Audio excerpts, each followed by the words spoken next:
नमस्कार दोस्तों, मेरा नाम है पंकज कुमार और आप देख रहे हैं पंकज के रहस्य। और डेली की तरह मैं आप सबके बीच में आज फिर एक ऐसी रहस्य लेकर के आया हूँ, जिसे सुनने के बाद आप लोग के हाथ पैर ऐसे काँप उठेंगे। तो बिना समय गवाए कहानी को हम स्टार्ट करते हैं। यह कहानी है राजस्थान के जयपुर शहर की। जयपुर में रहने वाली 22 वर्ष की रिया, जो ये अभी पढ़ाई करती थी और ये इस बार गर्मी की छुट्टियों में अपने नानी के घर जाने का फैसला लेती है। ये अपने मम्मी पापा से कहती है कि मैं जो है काफ़ी सालों से नानी के घर नहीं गई हूँ। मैं यहीं पर पढ़ती रहती हूँ, पढ़ाई के चक्कर में मैं जा नहीं पाती हूँ। लेकिन इस बार कुछ भी हो जाए आप लोग मुझे रोकेंगे नहीं। मैं इस बार छुट्टियों में नानी के घर जाऊँगी तो जाऊँगी। उसने जिद कर लिया था। तो उसके मम्मी-पापा बोले ठीक है, अगर यही बात है तो तुम इस बार जाओ, घूम आओ, बार-बार तुम नहीं जा पाओगी। तो इस बार जब उसकी छुट्टी हुई, तो ये जो है नानी के घर जाने के लिए रेडी हो गई।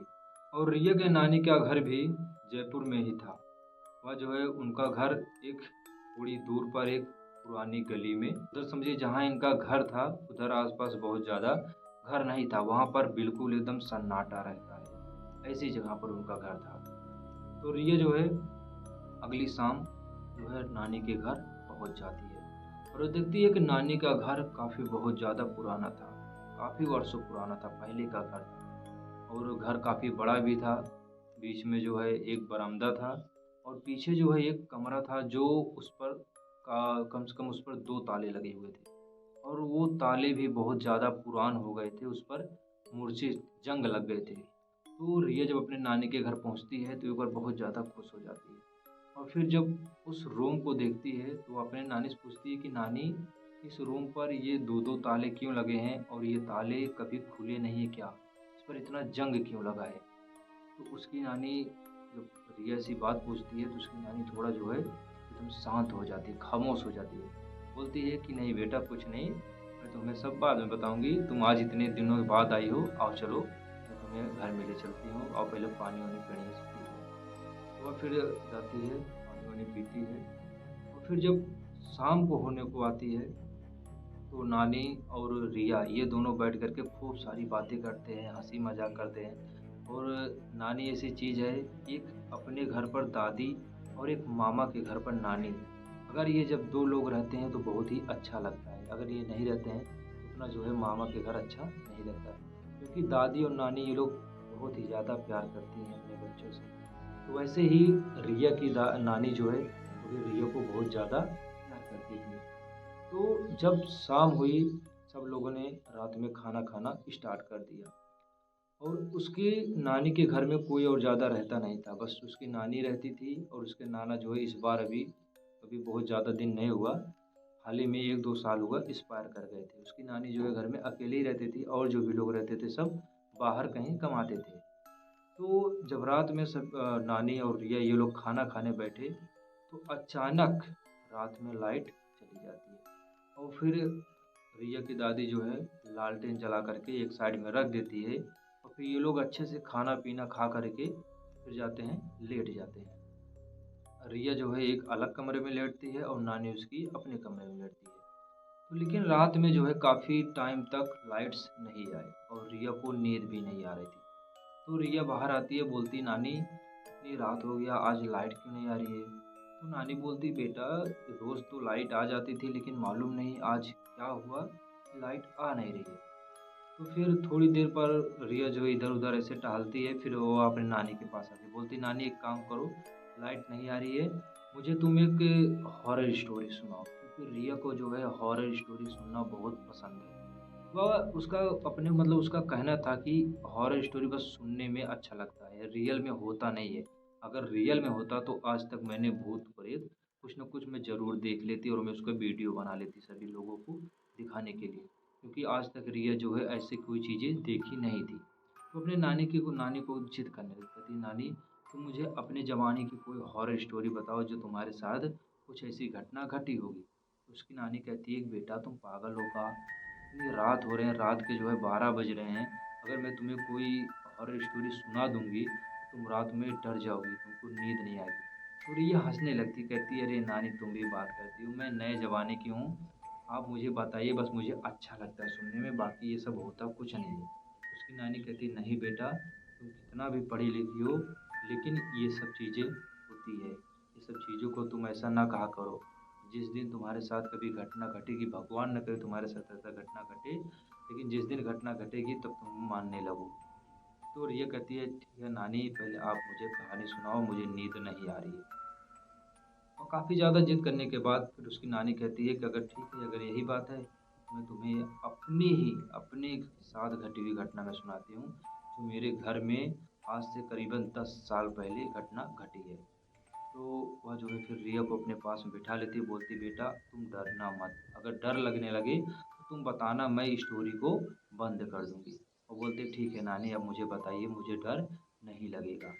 तो नानी जो है तब बताती है कि आज से करीबन 40 साल पहले, 40 साल पहले, जब नानी और उसकी एक बहन कमला, रिया की नानी और नानी की जो है बड़ी बहन कमला थी, जब ये दोनों एक साथ इस घर में रहते थे, तो अचानक जो है एक दिन कमला अपने कमरे में लेटी थी और मैं भी अपने कमरे में लेटी थी।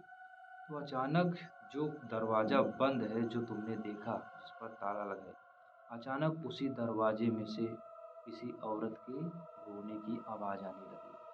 तो कमला उठकर रात में गई, एक बार उधर इधर-उधर देखती है, कोई नहीं दिखता है। और फिर अगले दिन फिर वही आवाज़ आई। इस बार कमला ने ठान लिया था कि जो भी हो जाए, मैं ये सब क्या हो रहा है मेरे घर में, मैं इसका पता लगा के रहूँगी। तो वह जो है फिर उठी, गई, इस बार उसने जो है दरवाज़ा को खोल दिया। और जैसे ही उसने दरवाज़ा खोला, अंदर से ऐसे बर्फ़ जैसी ठंडी हवा लगी। और फिर कमला देख रही है कि उसी घर में कोने में एक सफ़ेद साड़ी पहनी हुई एक औरत बैठी हुई थी, जिसके लंबे-लंबे बाल थे और उसकी गर्दन जो है उल्टी दिशा में घूमी हुई थी, और उसके हाथ-पाँव एकदम बड़े-बड़े ऐसे राक्षसों जैसे नाखून थे। तो कमला देख कर के जान गई कि ये कोई साधारण इंसान है ही नहीं, ये जो है एक डायन है, चुड़ैल जिसे हम लोग कहते हैं गाँव में। तो यह कमला देख कर के डर जाती है, और फिर कमला तुरंत जो है उस दरवाजे को ज़ोर से बंद कर देती है, और फिर वह जो है भागते-भागते अपने कमरे में चली जाती है। लेकिन अगले दिन से कमला का बर्ताव धीरे-धीरे चेंज होने लगा। वह जो है अब मुझसे ज़्यादा बात नहीं करती थी। वह जो है अकेली-अकेली सी रहने लगी। मालूम नहीं उसे क्या हो गया था। ना ही ज़्यादा वह खाना-पीना खाती थी। वह हमेशा जो है वही एक कपड़े पहने रहती थी, एकदम गंदे हुआ करते थे। और ना तो अपने बाल-वाल धोती थी, ना नहाती थी, ना ही अपने नाखून काटती थी। मतलब मालूम नहीं उसे क्या हो गया था। तो वो बोलती, तो नानी कहती कि मैं उसे बहुत समझाई कि बेटा क्या हुआ तुझे, तुझे कोई दिक्कत है। वो कई डॉक्टर के पास भी ले गई, लेकिन उसका कोई कुछ पता नहीं चल रहा था। तो एक दिन अचानक मालूम नहीं रात में ऐसा क्या हुआ उसके साथ, कि जब मैं सुबह उठी तो देखी जा कर के इधर-उधर वह दिख नहीं रही थी, अपने कमरे में से गायब थी। और जब मैं उस दरवाजे के पास पहुँची तो देखी उसका दरवाज़ा का जो ताला था खुला हुआ था। तो मैंने जब दरवाज़ा खोला, तो मेरी ऐसी आँखें एकदम खुली की खुली रह गई। मैं देख रही थी कि मेरी बहन कमला उसी घर में मृत पड़ी थी। मालूम नहीं कि उसे रात में ऐसा क्या हुआ, कौन उसे कमरे में ले आया और उसके साथ क्या हुआ, कि वह रात में मालूम नहीं कैसे मर गई थी। और उस दिन के बाद फिर मैंने उस घर में 2 ताले लगा दिए, और मैंने जो है फिर बाद में एक तांत्रिक बाबा को बुलाया था, तो तांत्रिक बाबा ने बताया था कि इस घर में काला साया है। इस घर में जो है एक चुड़ैल रहती है, उसका वास है।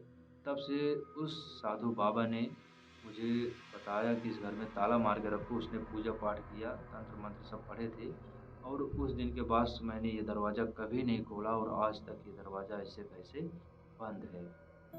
जब इतनी सी कहानी रिया ने सुना, तो रिया के एकदम ऐसे होश उड़ने लगे।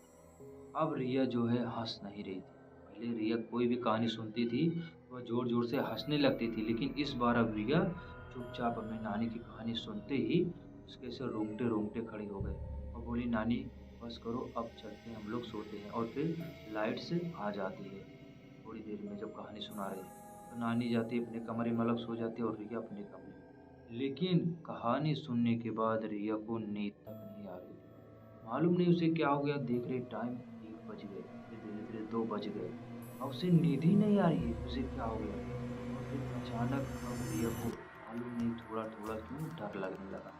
फिर जब वो थोड़ी देर के लिए ऐसे आँख अपना बंद करके सोने की कोशिश की, अचानक उसको जो है ऊपर से किसी की आवाज़ सुनाई दी और उसकी नींद ऐसे खुल जाती है। और फिर थोड़ी देर में ऊपर का दरवाज़ा ऐसे चर्र करके खुलने लगा। अब रिया ऐसे डर के मारे उसके हाथ-पाँव काँपने लगे। रिया सोच रही है कि ये मेरे साथ क्या हो रहा है। अब अपने मन में ये भी सोच रही है कि भूत-प्रेत होते भी नहीं है, लेकिन आज मैं नानी की ये कहानी सुन कर के मुझे डर क्यों लग रहा है, वो खुद नहीं समझ पा रही है।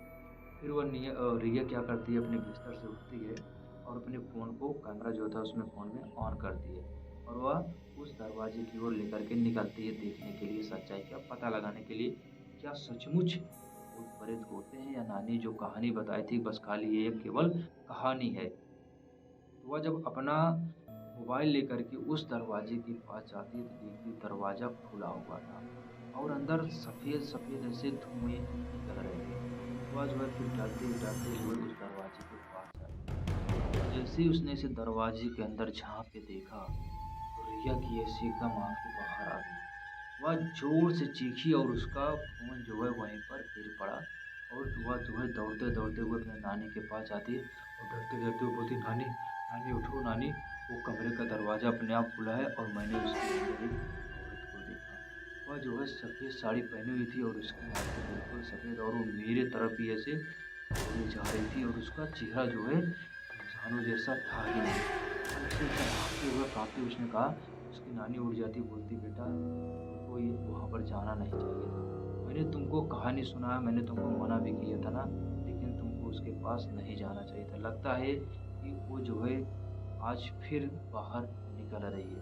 तो डर के मारे नानी जो है रिया को अपने पास रख लेती है और पूरे घर में लाइट्स ऑन कर देती है और जो है और हनुमान जी का जो हनुमान चालीसा होता है, वह पूरे घर में चालू कर देती है। लेकिन फिर देखते ही देखते फिर सुबह जब हो जाती है, तो सुबह उसकी नानी उठ के जाती है, देखती है दरवाज़ा वैसे का वैसा बंद था। ना तो खुला था, ना ही कोई ताला भी खुला था, वैसा ही बंद था। अब ये सब देख कर के रिया को पूरा यकीन हो जाता है कि सचमुच ऐसी चीज़ें होती हैं। वह जो है फिर उसी दिन के बाद वो कहती है, नानी अब मैं अपने घर जाऊँगी। अपनी नानी का घर छोड़ देती है और वो अपने घर पे आती है। वह घर पे अपने आने के बाद भी 2-3 दिन तक मतलब ऐसे सही से नहीं रहती, उसका दिमाग हमेशा उसी चीज़ पे अटका रहता है कि उसने ऐसी चीज़, बुरी शक्ति ऐसी देख ली। वो दरवाज़ा अपने आप खुला, उसने अंदर जो औरत को देखा, उसे भूल ही नहीं पा रही थी और सुबह देख रही कि दरवाज़ा भी बंद था, कहाँ चली गई? तब जाकर के उसे बहुत यकीन हो गया कि ये चीज़ होती है और फिर धीरे-धीरे रिया जो है उसके रिया के मम्मी-पापा लोग थोड़ा उसको इधर-उधर घुमाए-फिराए, इलाज करवाए तो उसका दिमाग जो है फिर से संतुलित हो गया एकदम और फिर से पढ़ाई-वढ़ाई करने लगी। उस दिन के बाद रिया जो है अपनी नानी के घर कभी नहीं गई। और दोस्तों ये थी रिया के साथ घटी हुई घटना। अगर आप सभी अगर आप सभी को यह वीडियो अच्छी लगी हो तो वीडियो को लाइक और हमारे चैनल को सब्सक्राइब कीजिएगा और जितने भी लोग ये भूत-प्रेत नहीं मानते हैं, जब उनके साथ कभी कोई घटना घटेगी तब उनको यकीन हो जाएगा कि क्या सचमुच ये चीज़ होती है या नहीं। मिलते हैं दोस्तों बहुत जल्द हम अगले रहस्य के साथ में।